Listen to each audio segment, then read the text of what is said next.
こんにちは。行政書士社会保険労務士の大園です。中小企業経営のちょっといい話ということで動画をお送りをしております。今回は、以前はかなりマスコミで取り上げられ話題になりましたが、2025年になって少しマスコミで取り上げられることが減ってきました。子ども子育て支援金制度について解説をしていきたいと思います。こちら、当初の話の通り、2026年4月からスタートで準備が進んでおります。この子ども子育て支援金制度がスタートすることによって、企業、そして一般の方に関して、労働者の方に関しても保険料負担が増加ということになりますので、注意をしてください。今回の概要ですけれど、支援金制度というのは、子ども未来戦略の中で作られたものの一つということになりますので、子ども未来戦略と支援金制度についてまずは見ていきたいと思います。そして2026年4月からスタートする支援金制度によってどのような影響があるか、企業、そして従業員の方に関して保険料負担が増えることになりますので、どのぐらい保険料の負担が増えるのかについて見ていった上、そしてこの保険料、国が保険料として徴収する上で、そのお金がどこに使われるのかという支援金の使用用途についても見ていった上で、最後に注意点とまとめという形になります。まずは子ども未来戦略と支援金制度について、そもそも子ども未来戦略は、ですね、2022年、令和4年に発表された出生数をきっかけとしているということで、戦後初めて80万人割れをしたといったことで、マスコミでかなり取り上げられ、政府も衝撃を受けたということになっています。そしてこの80万人割れを受けまして、新たに子ども未来戦略というのが策定されまして、そして3年間集中的に取り組む内容として加速化プランというのを設けられました。そしてこの加速化プラン、集中的な取り組みの内容、簡単にまとめますと大きく柱としては3つになります。所得を増やしていく、社会の構造変化を促していく、そして子育て支援ということで、所得を増やしていくということに関しては、別の動画でもご紹介をしておりますけれど、年収の壁問題、こちらに関してましては、社会保険の適用拡大というのがもうすでに確定をしているので、さらに順次社会保険の適用となる会社、そして従業員の方が増えていくという形になります。また構造変化ということに関しては、やはりですね、男性も子育てをしていく、共に子育てをするということで、男性育休の促進ということで、男性育休に向けて、産後パパ育休の制度が創設をされたりという形になっておりまして、やはり男性の育休取得率というのは急激に伸びてきているといった状況になっています。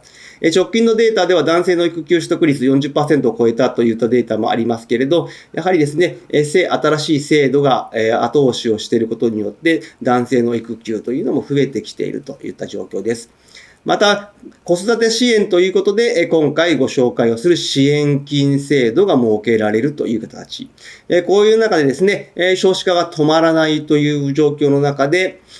令和6年、2024年もですね、最小の出生数ということで、68万6千人ということで、この減少していく少子化を支援金制度等を活用して食い止めることができるのか、そして反転することができるのかという形になります。2022年、出生数発表された時にですね、首相が少子化傾向の反転はこの6、7年がチャンスといった言葉をきっかけに加速化プランというのが設けられているといった状況になっています。では、この子ども未来戦略と支援金制度ですけれど、この支援金制度、具体的にはどういうことなのかと言いますと、やはりですね、少子化対策の抜本的強化として少子化対策に受益をする全世代、全経済主体が子育て世代を支えていく新しい分かち合い、連帯の仕組みとして、医療保険の保険料と合わせて拠出をする子ども子育て支援金制度を令和8年、2026年に創設をするという形になっております。従いまして、すべての世代、全経済主体となっておりますので、このグラフ図にあるように、保険料として納付をするのは何もですね、いわゆる社会保険に入っている被用者と言われる方ですね、健康保険組合、協会憲法、共済組合に入っている方だけではなく、国民健康保険に入っている方もそうですし、こちら以外の後期高齢者医療に加入をしている方もそうですし、すべての方が保険料負担をするということになっております。なおかつですね、2026年、令和8年度に創設となっておりますが、創設をして段階的にとなっているので、令和8年から10年までの間、3年間段階的に制度を構築をしていくということになっております。すなわちです、段階的に保険料負担が増えていくということになっております。また、ここの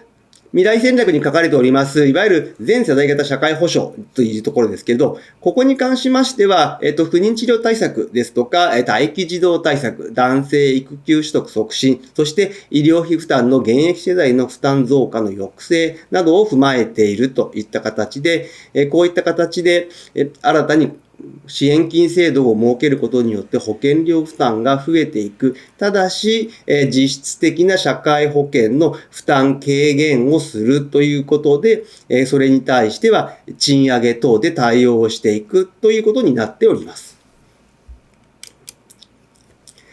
ではですね、この支援金制度スタートをするにあたって、企業従業員への影響はどのようになっていくのかと言いますと、こちらがですね、今現状出ている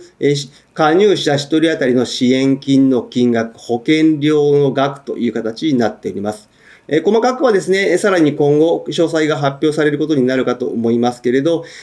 まずは太枠で囲われているところですね、全制度の平均ということで、全制度というのは今現状日本の医療保険制度に関しては、被用者保険と国民健康保険と後期高齢者医療制度の3つがありますけれど、こちらを平均をしたものとしては、令和8年度のスタート段階では平均250円負担と、